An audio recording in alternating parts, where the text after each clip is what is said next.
Hello there. Hello, Sharon and Evelyn and Ali and everyone else who's joining now. I'm Gildart. This is Fireside Reading, and we've been having a break, an enforced break. My apologies. The trial. Well, firstly, I didn't know enough to get out of doing jury duty, and I didn't really think I ought to get out of it anyway, so I said what I thought, and lo and behold, I found myself on the jury. And everything is, we are told, going to be finished by Wednesday next. So I think we're pretty safe to say that we'll be done on Wednesday, but we're not doing jury duty on Monday. So I will be reading tomorrow, and nothing on Tuesday, nothing on Wednesday. And then back on Thursday, but I'm afraid I'm going away for the weekend. So we're having to mix and match our way through The Woman in White, and my apologies for that. But at least we get to read occasionally, and we will eventually find our way proceeding through the book. I hope you're all very well. I hope you've been very well. I think you all might, well, I'm not quite sure. Maybe you might have received a few presents from Fireside Reading. I got a present the other day from Mary, one of our Firesiders, and she has sent me a box like this before with lovely things in it, most importantly, her latest book. This is called A Roman Affair. This is book 3. Mary is prolific. She writes basically faster than I can read.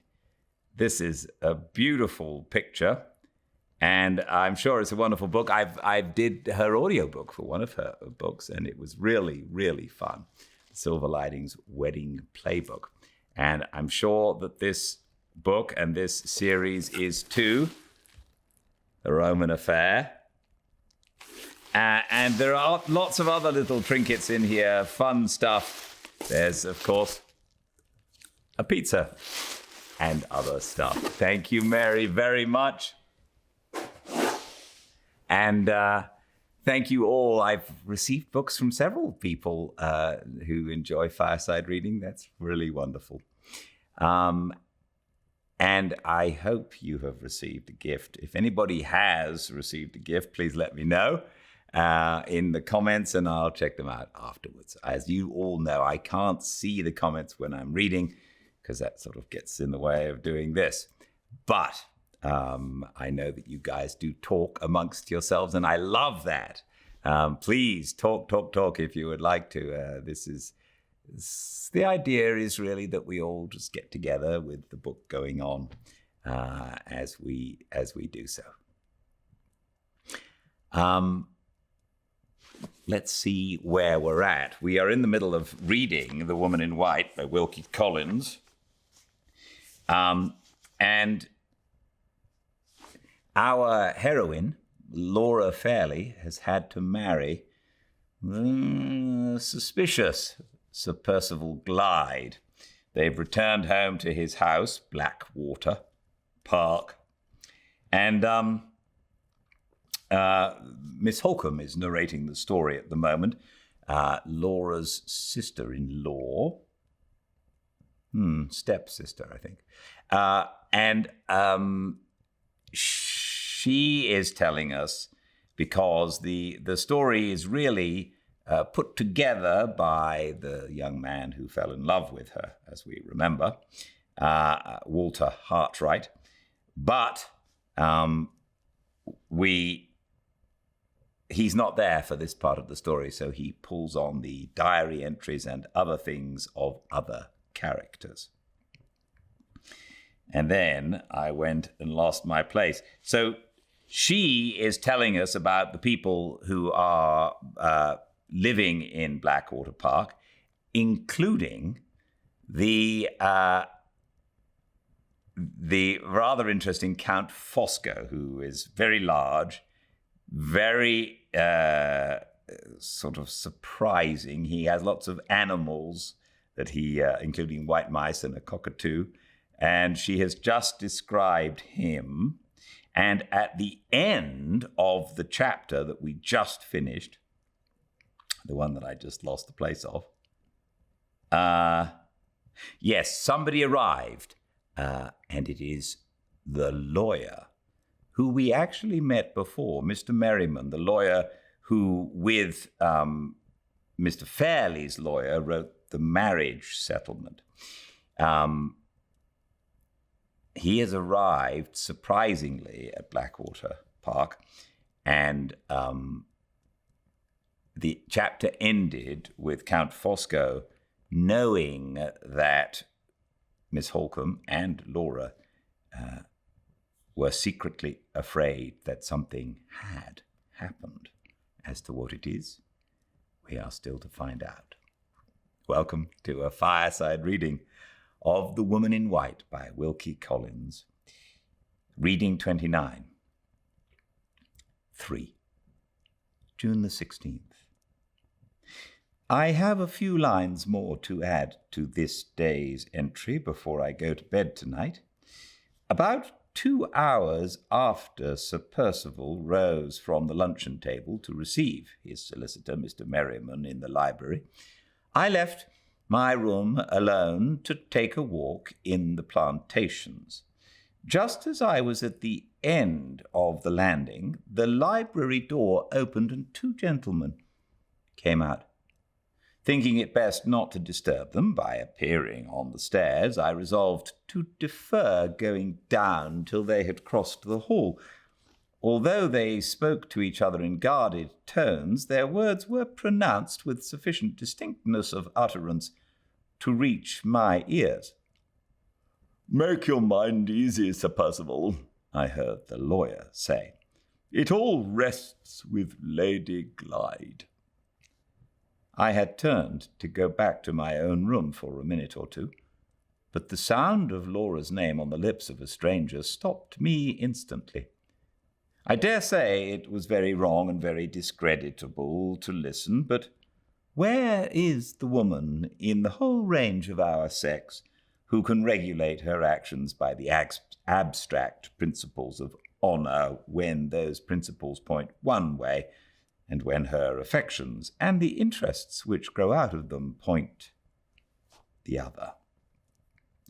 I listened, and under similar circumstances I would listen again. Yes, with my ear at the keyhole, if I could not possibly manage it any other way. "You quite understand, Sir Percival," the lawyer went on. "Lady Glyde is to sign her name in the presence of a witness, or of 2 witnesses, if you wish to be particularly careful, and is then to put her finger on the seal and say, 'I deliver this as my act and deed.' If that is done in a week's time, the arrangement will be perfectly successful, and the anxiety will be all over. If not—" "What do you mean by if not?" asked Sir Percival angrily. "If the thing must be done, it shall be done. I promise you that, Merriman." "Just so, Sir Percival, just so. But there are 2 alternatives in all transactions, and we lawyers like to look both of them in the face boldly. If, through any extraordinary circumstance, the arrangement should not be made, I think I may be able to get the parties to accept bills at 3 months. But how the money is to be raised when the bills fall due—" "Damn the bills! The money is only to be got in one way, and in that way, I tell you again, it shall be got. Take a glass of wine, Merriman, before you go." "Much obliged, Sir Percival. I have not a moment to lose if I'm to catch the up train. You will let me know as soon as the arrangement is complete, and you will not forget the caution I recommended." "Of course I won't. There's the dog cart at the door for you. My groom will get you to the station in no time. Benjamin, drive like mad. Jump in. If Mr. Merriman misses the train, you lose your place. Hold fast, Merriman, and if you are upset, trust to the devil to save his own.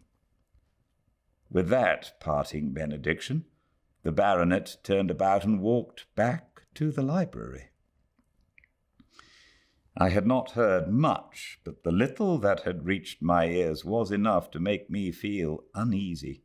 The something that had happened was but too plainly a serious money embarrassment, and Sir Percival's relief from it depended upon Laura. The prospect of seeing her involved in her husband's secret difficulties filled me with dismay, exaggerated no doubt by my ignorance of business and my settled distrust of Sir Percival. Instead of going out as I proposed, I went back immediately to Laura's room to tell her what I had heard. She received my bad news so composedly as to surprise me. She evidently knows more of her husband's character and her husband's embarrassments than I have suspected up to this time. "I feared as much," she said, "when I heard of that strange gentleman who called and declined to leave his name." "Who do you think the gentleman was, then?" I asked. "Some person who has heavy claims on Sir Percival," she answered, "and who has been the cause of Mr. Merriman's visit here today." "Do you know anything about those claims?" "No, I know no particulars." "You will sign nothing, Laura, without first looking at it?" "Certainly not, Marian. Whatever I can harmlessly and honestly do to help him, I will do, for the sake of making your life and mine, love, as easy and as happy as possible. But I will do nothing ignorantly, which we might one day have reason to feel ashamed of. Let us say no more about it now. You have got your hat on. Suppose we go and dream away the afternoon in the grounds." On leaving the house, we directed our steps to the nearest shade. As we passed an open space among the trees in front of the house, there was Count Fosco, slowly walking backwards and forwards on the grass, sunning himself in the full blaze of the hot June afternoon. He had a broad straw hat on with a violet-coloured ribbon round it, a blue blouse with profuse white fancy work over the bosom covered his prodigious body, and was girt about the place where his waist might once have been, with a broad scarlet leather belt. Nankeen trousers, displaying more white fancy work over the ankles, and purple Morocco slippers adorned his lower extremities.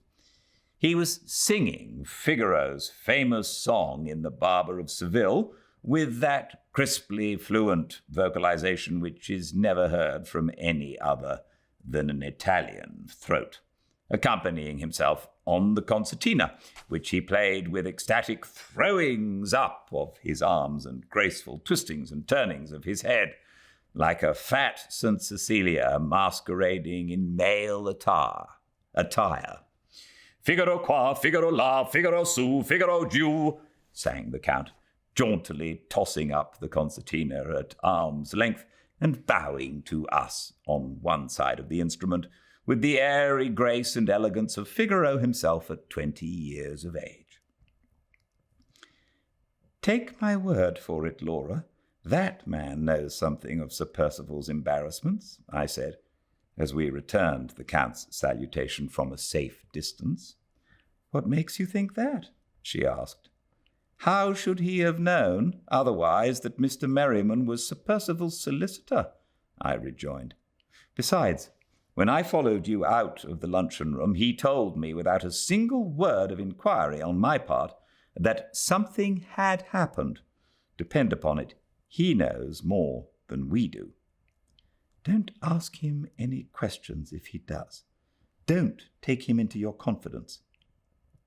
"You seem to dislike him, Laura, in a very determined manner. What has he said or done to justify you?" "Nothing, Marian. On the contrary, he was all kindness and attention on our journey home, and he several times checked Sir Percival's outbreaks of temper in the most considerate manner towards me. Perhaps I dislike him because he has so much more power over my husband than I have. Perhaps it hurts my pride to be under any obligations to his interference. All I know is that I do dislike him. The rest of the day and evening passed quietly enough. The Count and I played at chess.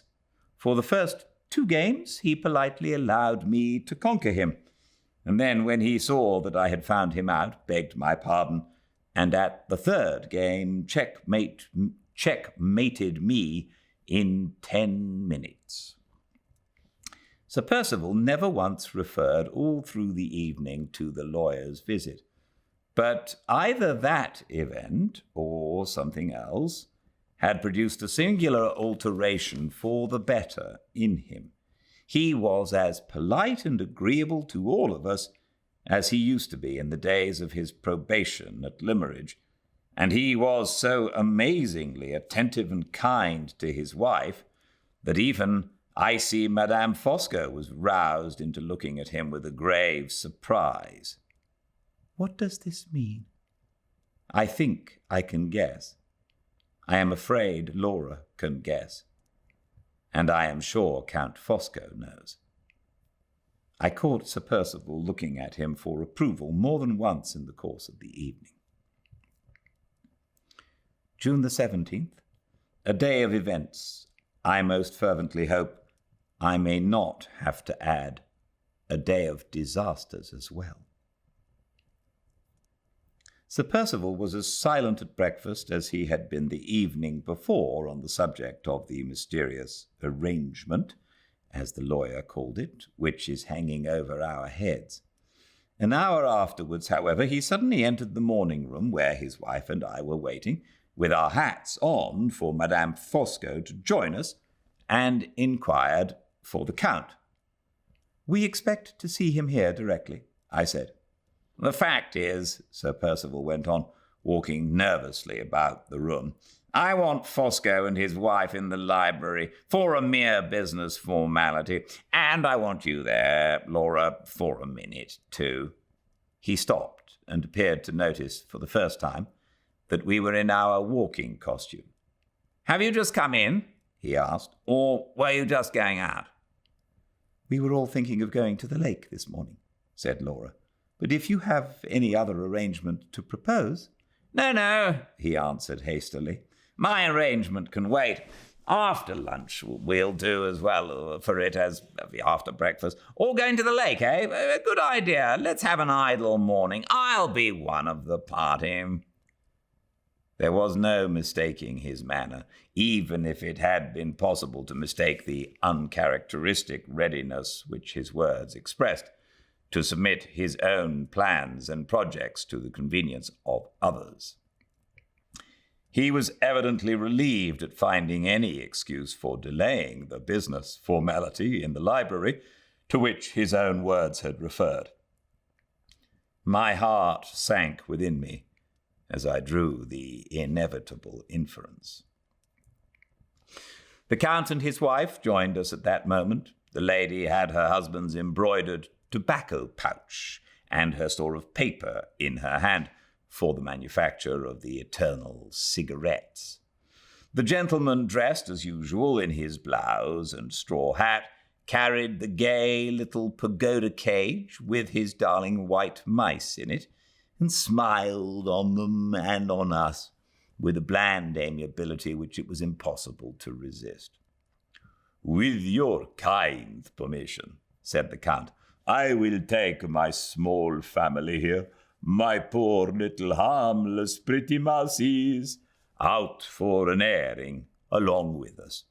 There are dogs about the house, and shall I leave my forlorn white children at the mercies of the dogs? Never." He chirruped paternally at his small white children through the bars of the pagoda, and we all left the house for the lake. In the plantation, Sir Percival strayed away from us. It seems to be part of his restless disposition always to separate himself from his companions on these occasions, and always to occupy himself, when he's alone, in cutting new walking sticks for his own use. The mere act of cutting and lopping at hazard appears to please him.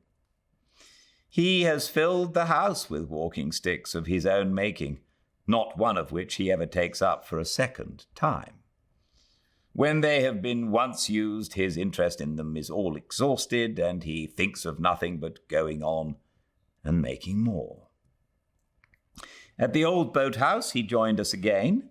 I will put down the conversation that ensued when we were all settled in our places, exactly as it passed. It is an important conversation so far as I am concerned, for it has seriously disposed me to distrust the influence which Count Fosco has exercised over my thoughts and feelings, and to resist, for the future, it as resolutely as I can.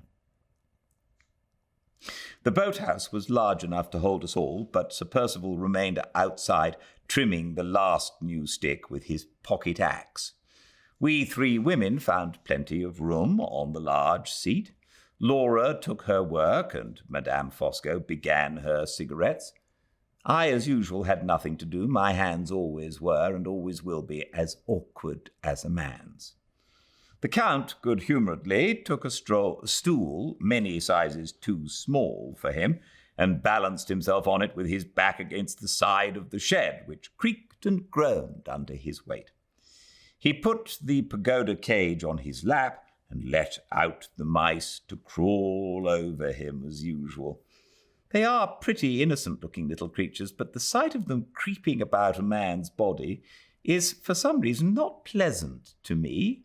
It excites a strange responsive creeping in my own nerves, and suggests hideous ideas of men dying in prison with the crawling creatures of the dungeon preying on them undisturbed. The morning was windy and cloudy, and the rapid alternations of shadow and sunlight over the waste of the lake made the view look doubly wild, weird, and gloomy. "Some people call that picturesque," said Sir Percival, pointing over the wide prospect with his half-finished walking stick. "I call it a blot on a gentleman's property. In my great-grandfather's time, the lake flowed to this place. Look at it now. It's not 4 feet deep anywhere, and it is all puddles and pools. I wish I could afford to drain it and plant it all over. My bailiff, a superstitious idiot, says he's quite sure the lake has a curse on it, like the Dead Sea. What do you think, Fosco? It looks just the place for a murder, doesn't it?" "My good Percival," remonstrated the Count, "what is your solid English sense thinking of? The water is too shallow to hide the body, and there is sand everywhere to print off the murderer's footsteps. It is, upon the whole, the worst, very worst place for a murder that I ever set my eyes on." "Humbug," said Sir Percival, cutting away fiercely at his stick. "You know what I mean, the dreary scenery, the lonely situation. If you choose to understand me, you can. If you don't choose, I'm not going to trouble myself to explain my meaning." "And why not?" asked the Count, "when your meaning can be explained by anybody in 2 words. If a fool was going to commit the murder, your lake is the first place he would choose for it.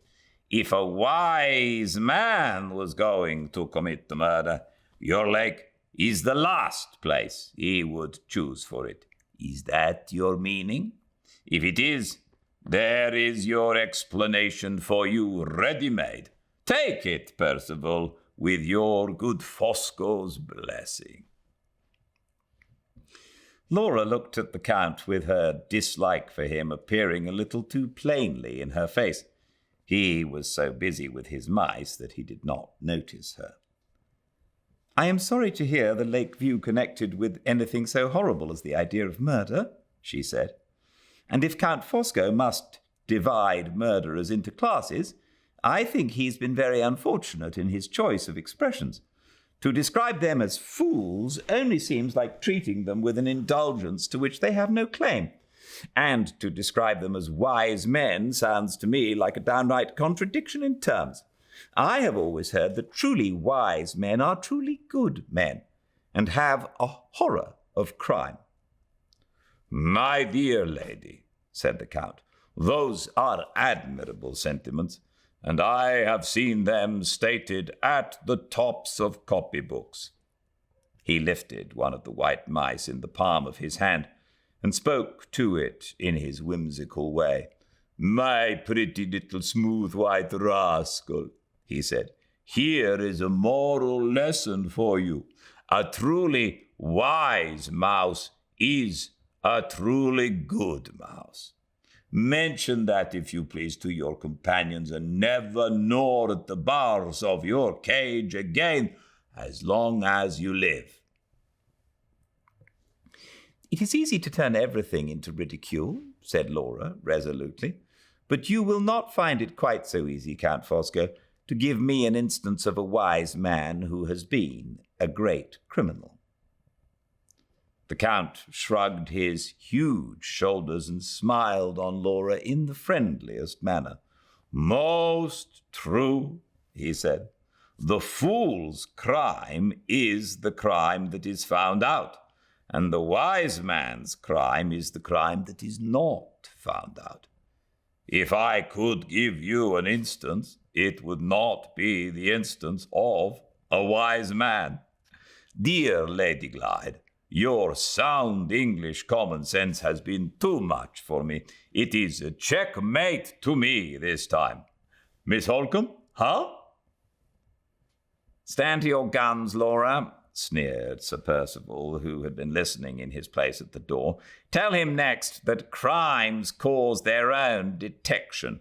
There's another bit of copybook morality for you, Fosco. Crimes cause their own detection. What infernal humbug!" "I believe it to be true," said Laura quietly. Sir Percival burst out laughing so violently, so outrageously, that he quite startled us all, the Count more than any of us. "I believe it too," I said, coming to Laura's rescue. Sir Percival, who had been unaccountably amused at his wife's remark, was just as unaccountably irritated by mine. He struck the new stick savagely on the sand and walked away from us.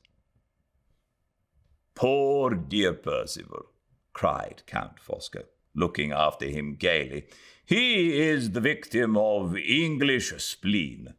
But, my dear Miss Holcomb, my dear Lady Glyde, do you really believe that crimes cause their own detection?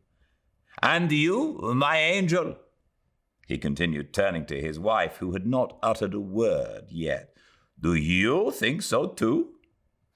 "I wait to be instructed," replied the Countess, in tones of freezing reproof intended for Laura and me, "before I venture on giving my opinion in the presence of well-informed men."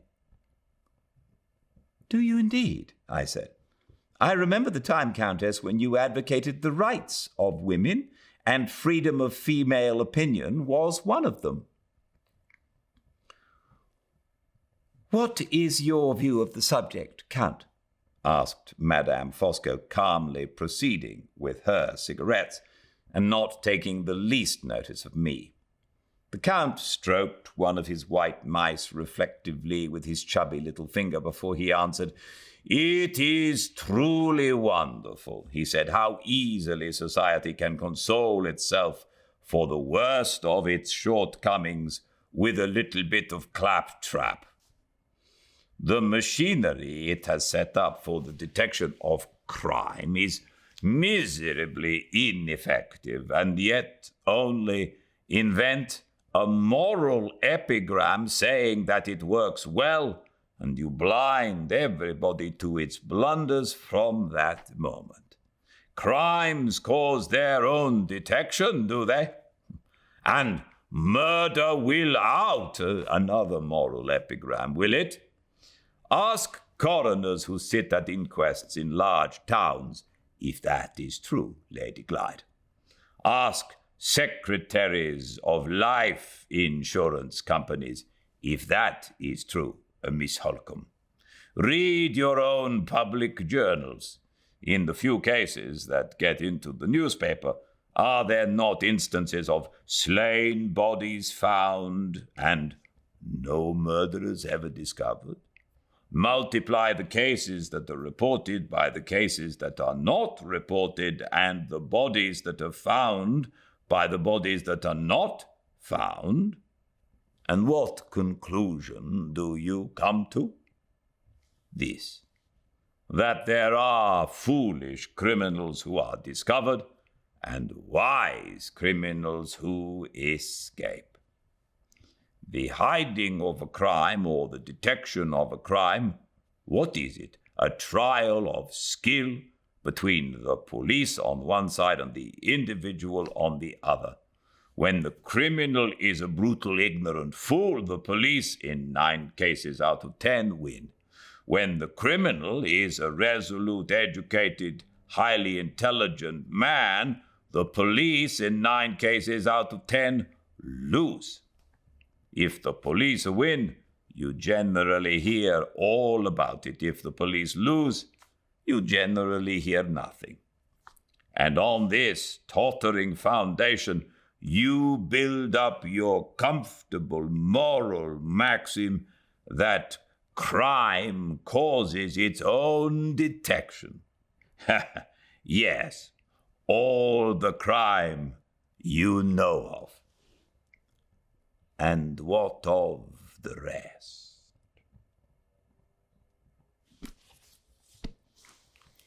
Second part of this chapter tomorrow, same time and place, 5 Pacific at Fireside Reading on Instagram.